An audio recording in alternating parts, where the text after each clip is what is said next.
Welcome to the Chris Spangle Show. My name is Chris Spangle. Thank you so much for joining us here today. And we are going to be talking about the Alec Baldwin situation. Have an acquaintance who is a longtime libertarian friend of mine that I met a decade ago. He reminded me before we started talking.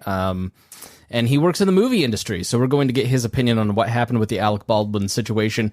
But just in case you're living under a rock, let's read from the New York Times and their coverage of the affidavit that was filed by the Santa Fe County there in New Mexico that kind of gives some details as to what happened. Alec Baldwin was rehearsing a scene in a movie called Rust down in New Mexico at the Bonanza Ranch, and he pointed a revolver towards the camera lens when the gun, which the crew had been told did not contain live rounds, suddenly went off and killed the cinematographer, according to the film's director, who was quoted in an affidavit. So he had been pointing the gun at the cinematographer, Halyna Hutchins, who was tragically killed in that incident, but it didn't answer the gun. How was the gun loaded? Why was the gun loaded? We're going to ask some of those questions to our expert today.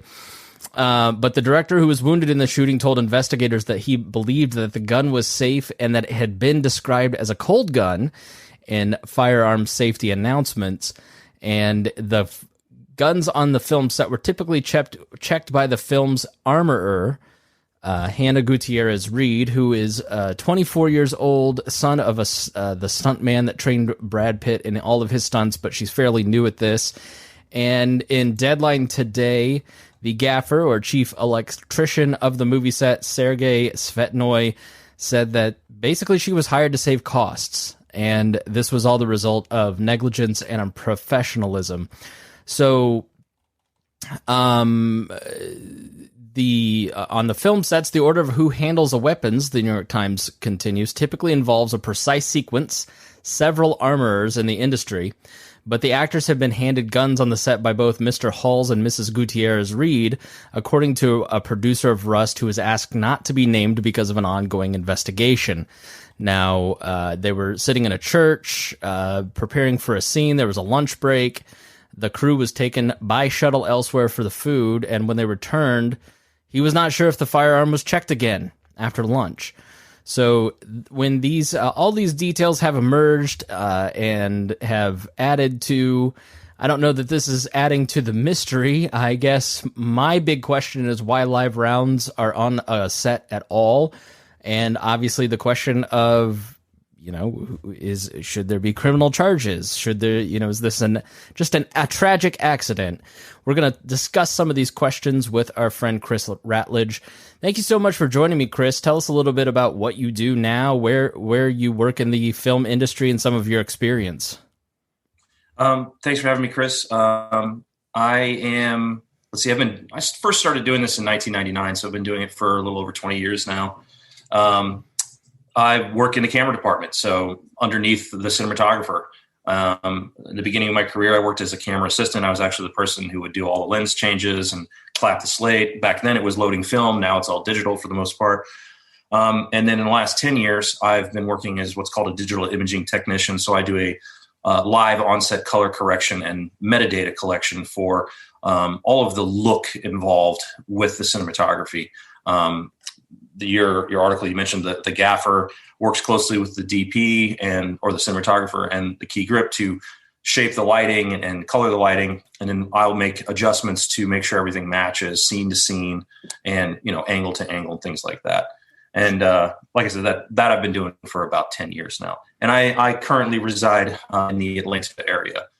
Used to be up in the Midwest working on mostly commercials, then started working on a lot of low-budget movies, similar to what this sounds like, honestly. In Ohio, that's where I started doing a lot more what we call long-form stuff. And typically down here in Atlanta, I've been working mostly on episodic television. I've done a couple movies here, but mostly it's been, hour-long and half-hour-long television programs. Now, have you had an experience where there's been weapons used on a set? Have you been in a similar situation as this before? I haven't done a Western, which I'd love to do, actually, honestly. But I actually did a movie last fall. It wasn't the first, it was the second thing I did back from our big COVID shutdown when nobody was working in our industry. And That show was tons of guns. It was a siege on a police station. And we had not only guns, but we had explosions and all kinds of stuff. And it was all indoors. And we had, some high-level armor and specialized prop department people that were trained. And all this stuff there's an enormous amount of stuff that goes on to prepare all this stuff to make it as safe as it can be. And I'm not an armorer. This is not my department. I work with camera, and I'm not as close to the action as the camera operators are going to be, the director is going to be, and the DP, which is what sounds like happened based on the reports from what happened down on this movie. Yeah, it sounds like Hill, this associate producer, was taking it off of the gun cart, announced that it was a cold gun, meaning there were no live rounds in the gun, and handed it to Alec Baldwin. So, he's operating under the assumption that there's no live rounds.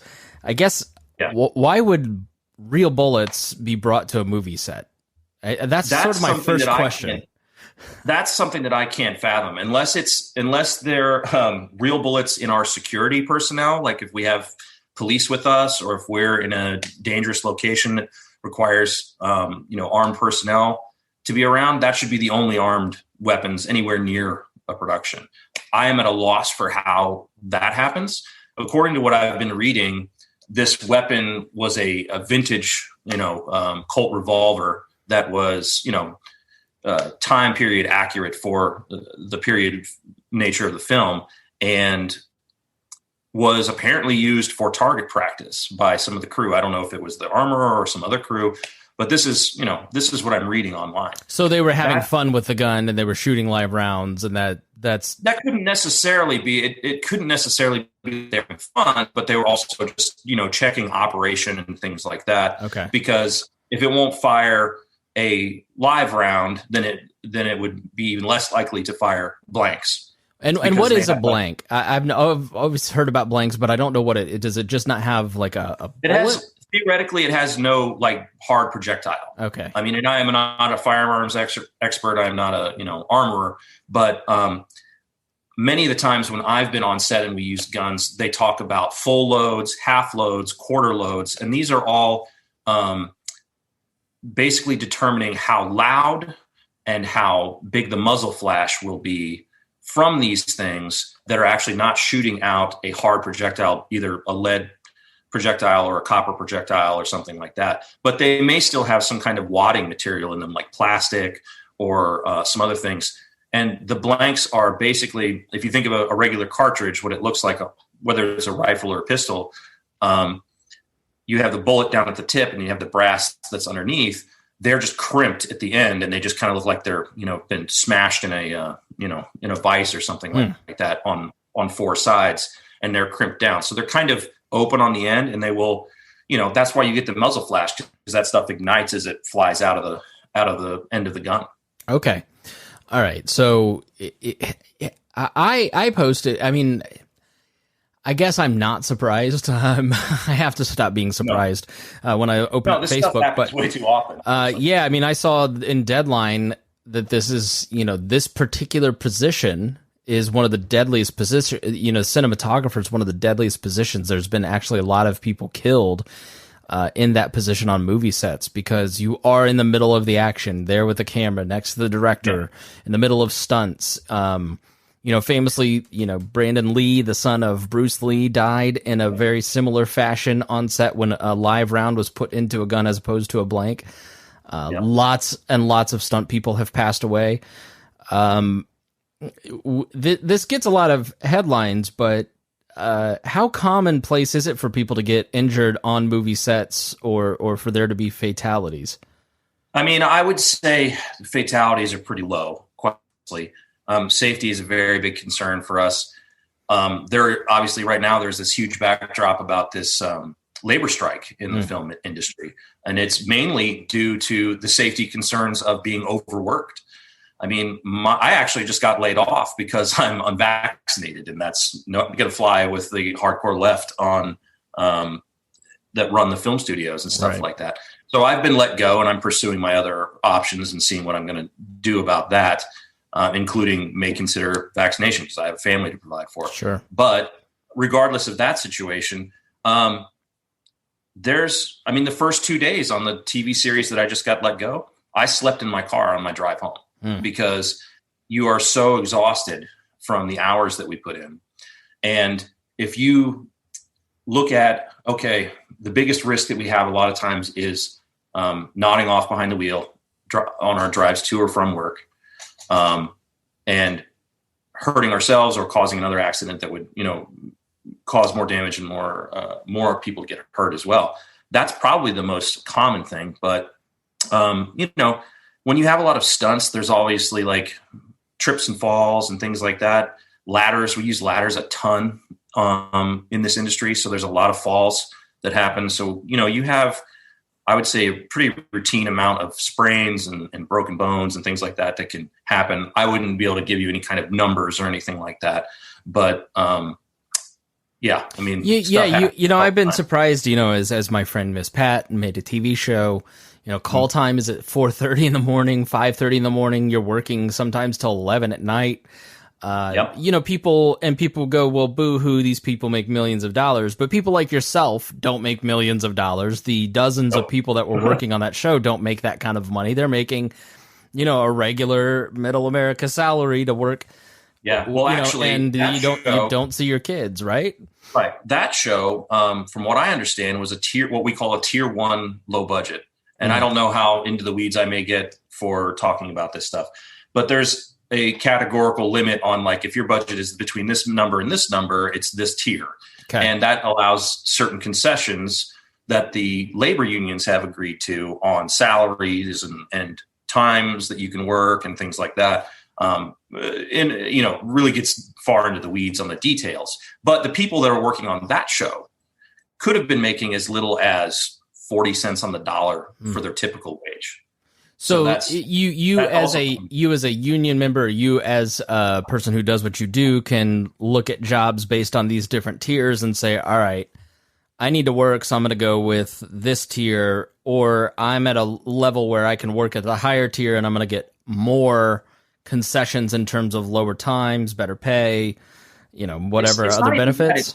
It's more honestly, like, a lot of times right now, the business in general is just bonkers. There's a ton of content being made, but there's a ton of content being made at all budget levels. Right. So it also just depends on what you're available to do, what you want to do. Sometimes people like to go do these smaller budgeted films because it's different than just, the regular, like the episodic TV thing that I've been doing here for years. It's very formulaic, like you were mentioning, Miss Pat, like this show that I just got let go, every Monday, we're starting at 7 a.m. We work at least a 13-hour day. Then you have your commute. And then, the next day, the call time's a little bit later, and it's a little bit later. And then by Friday, it's like 5 or 6 p.m. and you're working all night into what we call a Fraturday. And that just amplifies all of this stuff. So, like, now you're like working nights, and then Monday morning you're working days again. So you sleep till 3 or 4 o'clock in the afternoon on Saturday, and then go to bed early on Sunday night to try to turn your body clock around.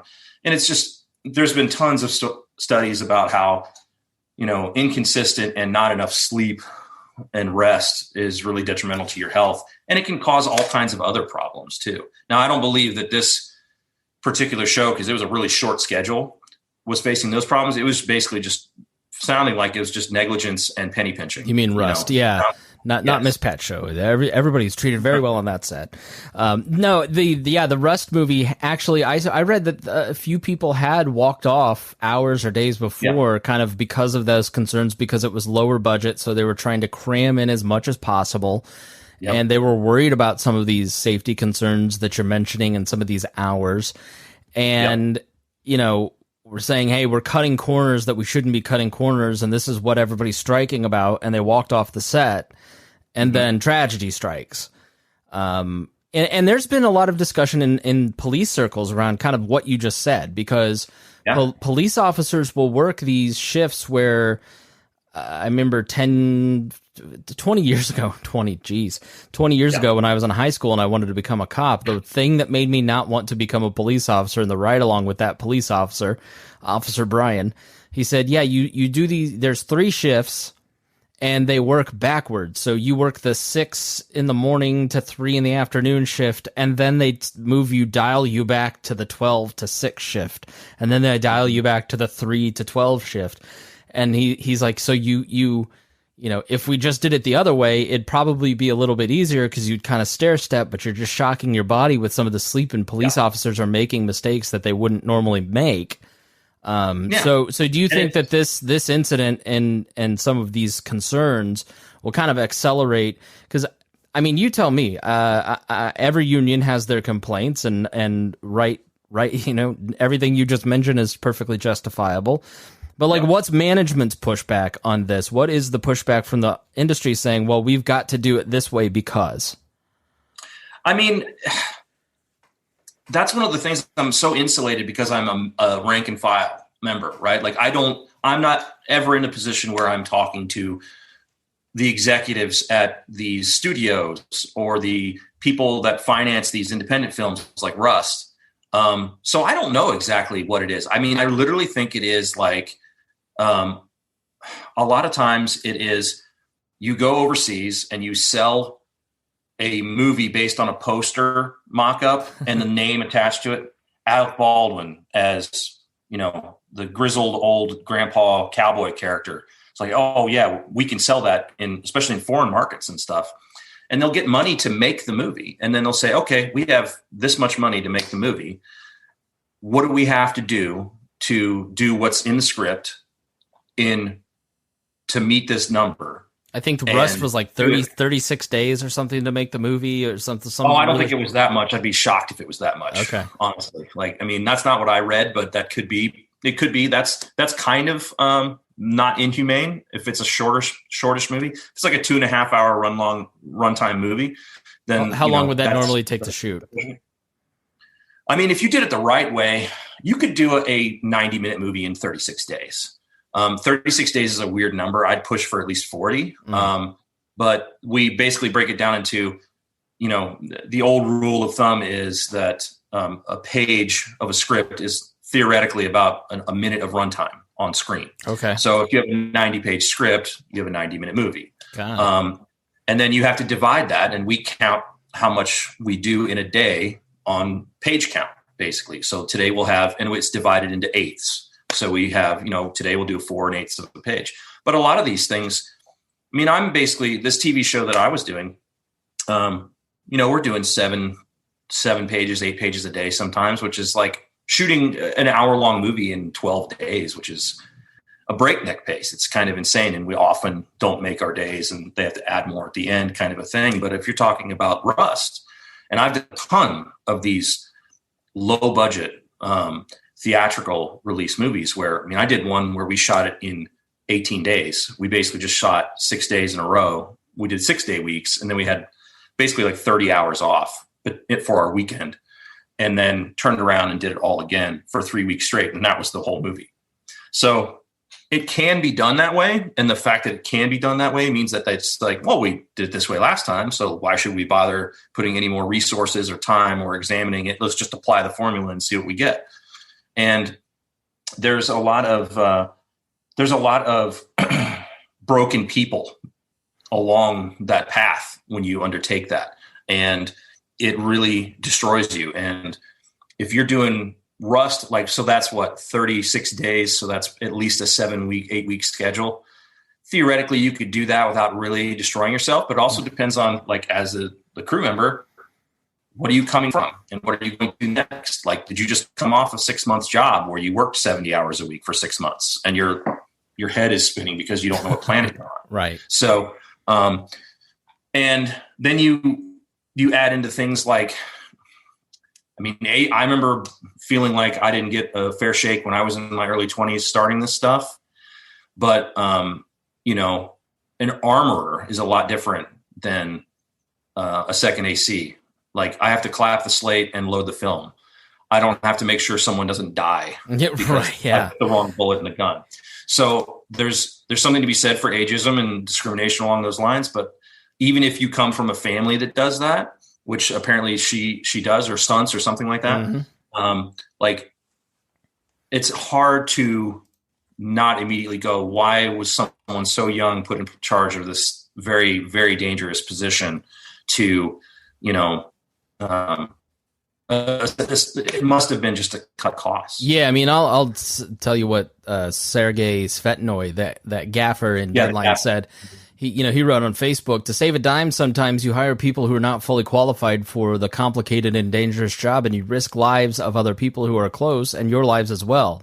I understand that you always fight for the budget. You cannot allow this to happen. It is true professionals that can cost a little more and sometimes be a little bit more demanding, but it's worth it. No penny is worth the life of a person. He was standing there next to Joel Souza.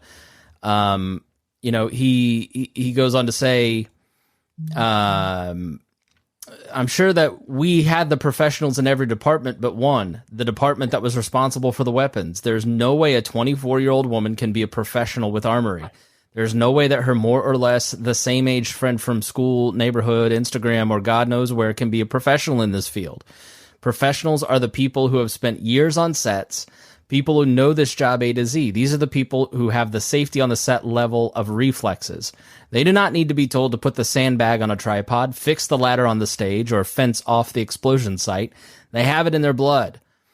To save a dime, sometimes you hire people who are not fully qualified for the complicated and dangerous job, and you risk the lives of other people who are close and your lives as well. So, just like he said, I mean, that's the we here on the Chris Spangle Show are not anti-expert, because that reflexiveness, if you want to know anything about podcasting, I know all about it. I've done it for 15 years. I've worked in radio for 20. You build in 20 years of doing something a certain reflexiveness that just is instinctual, and it almost becomes hard, to teach other people that kind of stuff. And that's sort of the weird thing about our society today, is that, we just sort of think, oh, well, anybody could be an armorer. No, I don't know. You can, but it takes some apprenticeship. I would actually push back against that a little bit. Like, you could be a pro at 24. You absolutely could, because some people start in this business in their teens, right.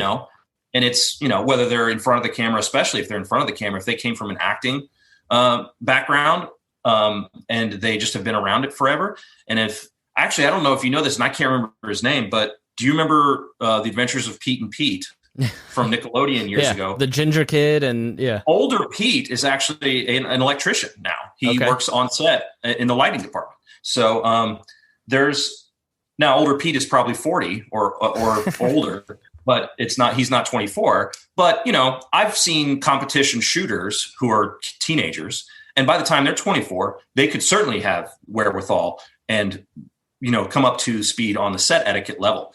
But we're talking about this because this happened. And this is where, the fingers are going to start pointing. And you're like, from everything we're hearing, I believe I even read somewhere that she was a replacement or she was hired from the get-go as a cheaper option.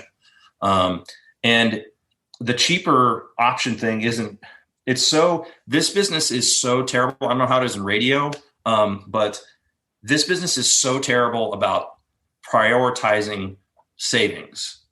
And that's why we don't have an industry anymore. Being so ridiculous about tripping over dollars to pick up pennies. Yeah. And when you're talking about things like Halyna Hutchins being shot, or Sarah Jones being ripped to shreds by a train that they shouldn't have been on, a train track, this kind of stuff is just ridiculous, especially so people can just watch movies when they're at home. Right. It doesn't have to be life or death. Yeah. It's somewhat, yeah. So, so you commented on a status that I made because everybody just rushed to put Alec Baldwin in jail for this. So now we'll play the blame game here as we sort of start to wrap up a little bit. I am a longtime libertarian, as are you. And one of the things that we have always really tried to advocate for is that, due process. We don't need a law for everything. We don't need a government fix or criminal charges to fix everything. Alec Baldwin, yes, he should have probably checked the gun, but he's been told by 3 people in that chain of possession that there's no live ammunition in here. But everybody, because he's made anti-gun statements in the past and they're on the opposite political side, want to lock him up. So I found that to kind of be anti-libertarian in a lot of ways. But does he bear any responsibility from an industry standpoint, like having experience on these sets? You see a lot of people in the comments going, well, if me and my husband were at the shooting range and we didn't check our weapon, we'd go to jail. Why doesn't Alec Baldwin go to jail? Is it any different? Is there a difference here? I don't know if there's any kind of criminal code kind of, standpoint from where it would be different. But I will say that the atmosphere on set is different than it used to be. It used to be that you were completely silent. You shut up and you took all of what anybody gave you in a very kind of military or college hazing kind of way. You just put up with whatever was the thing, because if you didn't do it, then you were seen as weak and you couldn't hack it, and they'd remember who you were to never hire you again. That's how radio was too. I mean, that's how I came up. Like you were the stooge, you were the goat. That was made fun of. They weren't even going to bother to learn your name, right? Because if you didn't survive that, you weren't going to make it in the business, because it's a tough dog-eat-dog business, and those days are gone. We don't even hire interns, but if you did, you couldn't make fun of them. You had to be nice to them, which is not fair, because I was treated poorly. Yes, it's not fair, but it's also encouraging that it's moving in a direction that's a little bit more humane. Right. And to that point, the reports of several members of the camera crew walking on whatever it was that day or the day before with their equipment from that show, that was unheard of. Like, I've never heard of that until about now, of saying, hey, this is grotesquely unsafe in a, overarching methodical way. Like this, the whole way that you guys are doing everything on this show, we object to, and we're going to walk away from. And that not being a career suicide is a whole new thing. Now, because in radio, if you got up in the middle, you got pissed in the middle of a radio segment and you got up and walked out on that broadcast, you weren't coming back, because you had violated a professional code and a norm that was so sacred in the industry that you don't come back from that. You're not a professional. There seems to be a similar kind of awakening happening here. I don't know if it'll stay. I don't know if it'll change into something else. But the whole thing with Alec Baldwin, like I totally get, unfortunately, he kind of set himself up for that with his past behavior in his tweets and stuff like that. It just kind of sets up this beach ball for people to target. But he's going to be, I've worked with him, actually. I worked with him back in 2017 on a movie in Cincinnati that I did. Okay. And he was very pleasant. He was actually playing a cop, and that was a contemporary movie in modern times. Mm-hmm. But, really, he and Christian Slater actually on the set in the same scene were cutting us up, and just we got a lot of things delayed because they were just giving each other so much shit that they were, getting us off track, and it was just funny. But, I never got the impression that he was not there to work, not there to do the good job, not to do an honest day's work, and was legitimately doing that. Now, I don't know. There, you hear about like that show, the ABC show, The Rookie, is now not going to have any live guns on their sets and things like that. I don't know if that's an overreaction or not, because obviously these safety protocols can be put in place and followed. But I don't know if there's a place for criminal charges. I think there could be, because as far as I know, he was also listed as a producer on this film. Now, that may just be a title that gives him more money, and he has no day-to-day operational decisions to make on things like that, or I don't know. But if he's going to take that title and be liable, that's kind of the question from that angle. That's the part that I would kind of mention in that comment on your post. But ultimately, too, from what I understand, this was a rehearsal that this happened during. Yeah. I don't know why in the world, especially at 68 years old, this man would pull the trigger on a rehearsal. unless you're doing, and we do like fire rehearsals. They'll yell out fire in the hole, blank test or whatever, but that's done offset. It's not done with the camera framing and everything. That's all part of the scene. And quite honestly, that's probably why she was killed and the director was killed, because normally nowadays we're off on the side. I actually run one of these places called Video Village, where there's screens set up and they monitor what's being shot from a separate section that's not right behind the camera. And if he's aiming right up towards the camera and she's looking over the shoulder, and there's a tiny little monitor on the side of the cameras that the camera operator uses for the framing, if that's what they were standing there and checking, then that's how they got into the line of fire, literally. It should have never happened. But yeah, to me, from everything I've read, this assistant director who I've read has had some multiple complaints in the past. He worked on The Crow. Yeah. Oh, and worked on The Crow. It was a second unit though, right? Yeah. So he was not responsible, same movie, but not even the same thing. Yeah. That's kind of grossly serendipitous, but like, but that AD and whoever decided. Yeah, the assistant director that handed the gun, having a little problem with Chris's internet. But yeah, the assistant director, let's see here.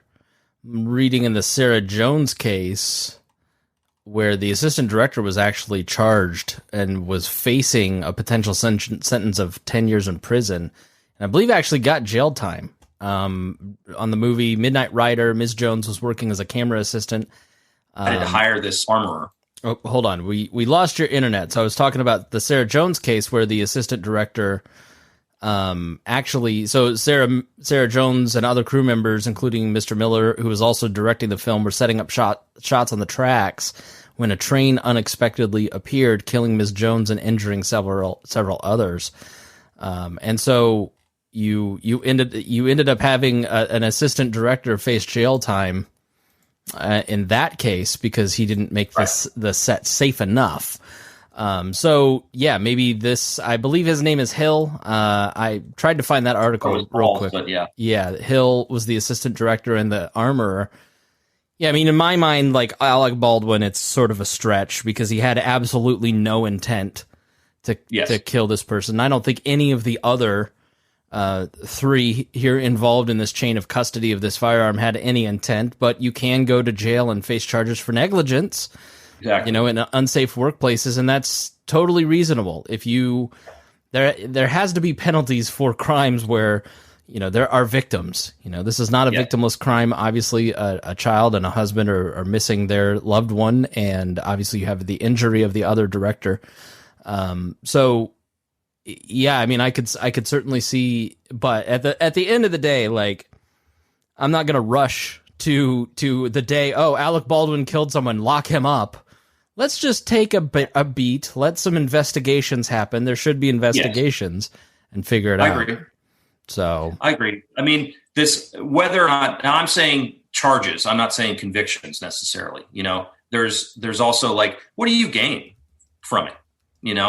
Like that's the, and I mentioned that too. It's like, these independent films, especially, like they create the company out of nowhere, just from the financiers getting together, and they created an LLC. Like, it's called Rust Films LLC. That's not Paramount, that's right. Not Disney, that's a group of financiers and producers getting together to bankroll a project, and they'll continue to do this kind of stuff. That's the thing that's unfortunate, and other people will be in. The sad thing is that a lot of times they won't learn from their mistakes. They won't learn from other things happening, like Sarah Jones. And they'll make a ridiculous, comedy of errors that just keeps adding up. And then eventually something bad like this happens. Yeah. And I'm fortunate that it hasn't happened to me or anyone I know on sets that I've worked on, but I know lots of people. Like, I moved to Atlanta very shortly out, like 3 years after, Sarah Jones was killed down here in Savannah. And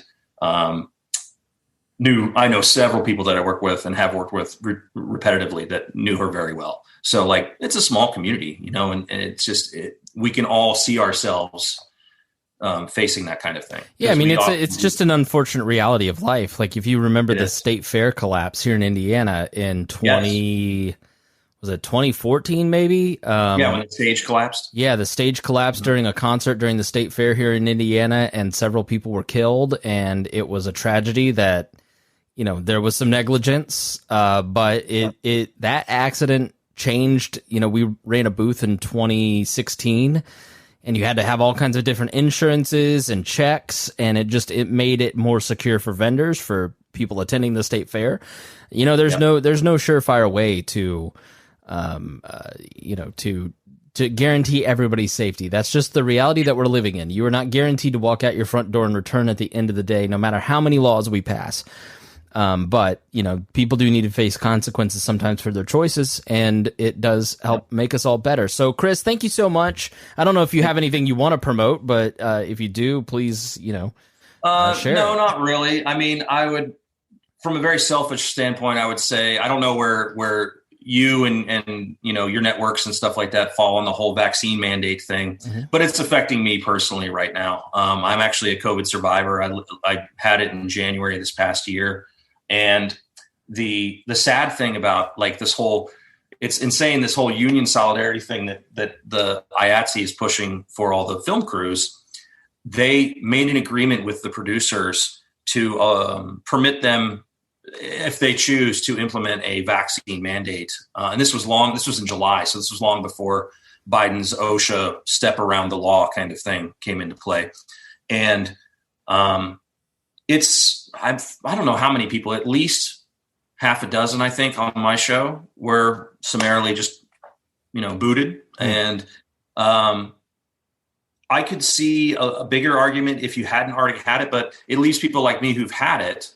And I actually went through the process of going to the doctor myself and monthly getting antibody tests, saying, hey, I still have antibodies. Why can't I work and be considered vaccinated? Yeah. And this whole thing has become so political and so monocultural that it's going to be a very interesting field to try to navigate. We've lost our minds with it. We've thrown every bit of comments. It's delirious. It's the film industry, Chris, is absolute ground zero for the Stockholm syndrome. Oh God, I remember seeing during the TV show taping people dressed up like astronauts, and this was before I think there was even a shot available. But yeah, I mean, I've seen it from the various projects that I work on, just the way that people have acted in the film industry or the entertainment industry at large. It's just there's even in my own, I'm gonna do a show on it. You should make a decision as to what you need to do with the vaccine. You should not listen to a podcaster's medical advice on what to do with the vaccine. But when it comes to mandates and government involvement, it's a no-brainer. Like, it's just Joe Biden doesn't get to use and draft every corporation into service. Like, that's just not how it works. So, well, I hope your job situation gets figured out soon. I'd love to say I hope that they come to their senses, but that's not going to happen. So you'll have to just. I know, I've been around long enough to know who I'm working with. Well, thank you so much for coming on the show. We really appreciate you being here and giving us some insight. It was great. Thank you, Chris Ratledge. We really appreciate it. Thanks, Chris.